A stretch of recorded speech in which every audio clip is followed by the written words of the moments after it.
Hello there, family friends. If you're from across the world, Joey Jones on the road. Yes, I am. First and foremost, let me congratulate all the ones that are passing on TNS CDLs, all the ones that are driving by themselves, regional, dedicated, home daily. I'm telling you, it's a blessing. God is good always.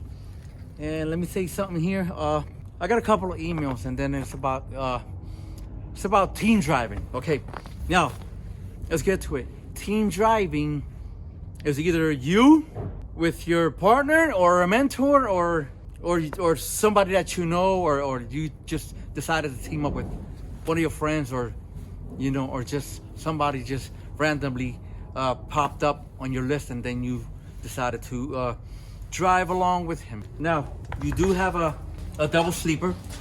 These trucks has two beds. I have a loaner here. I can't really, there's not a lot back there because I didn't, it's not even organized for me to show it, but because it's not my truck. See that there, when they big like that, is because they have a bed back there. Get up in here. So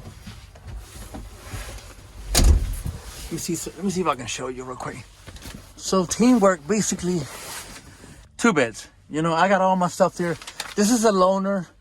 I don't get comfortable with a loaner. I just put my stuff back there until I get my truck back. My truck is in the shop. But yeah, long story short, let me get to the topic here. Well, you can only drive 10 and a half hours maybe. Take a break and shut it down. Because on your first 8 hours, you need to take a 30. And then it'll give you 3 extra hours because you're basically, when you're driving, you're on the 11th hour. When you spend more time driving, you're on your 11th hour. When you spend more time on duty, getting live loaded or live unloaded, then you're on the 14th hour. Okay? So when you're over the road, you spend more time driving. So you can only do 10 and a half hours and then shut it down after that. That's all you can do. So then when you do that, you switch with your partner. You log off the system. You got to log off. Boom, log you off. And then you put yourself on sleeper berth. And then your partner will log back in on duty and drive. And that's basically how it is. So it is uncomfortable because the truck is in motion. You're moving constantly when your partner is driving. When your team is driving, it's hard to get some sleep. So I always recommend everyone to just force themselves. Try to get as much sleep as you can, because when he's finished, then it's your turn. Okay? Now, I have a couple, a married couple. Now, the married couple, the only difference about married couples and non-married couples is that you're hustling. You're a hustler. You want to get your hours in as much as you can, get your miles in as much as you can before you shut it down. But when you're a married couple, it's different because your wifey's back there, or your spouse, your man's back there. So when it's time to sleep, you might drive 3 hours and then shut it down and go right back there with him or with her. So it's harder. So I don't really recommend, bringing, your spouse or working as a team with your spouse. That's all. Because it's harder that way. Because, we're human. And we know that she's back there or he's back there, your wife or your husband, whatever. And then it makes you want to, shut it down and get some rest with your partner. Your miles, you won't be able to do your miles. You're going to be late. And you won't be able to do your deliveries on time because of that situation. And I did answer a couple of emails, and I told them, the truth.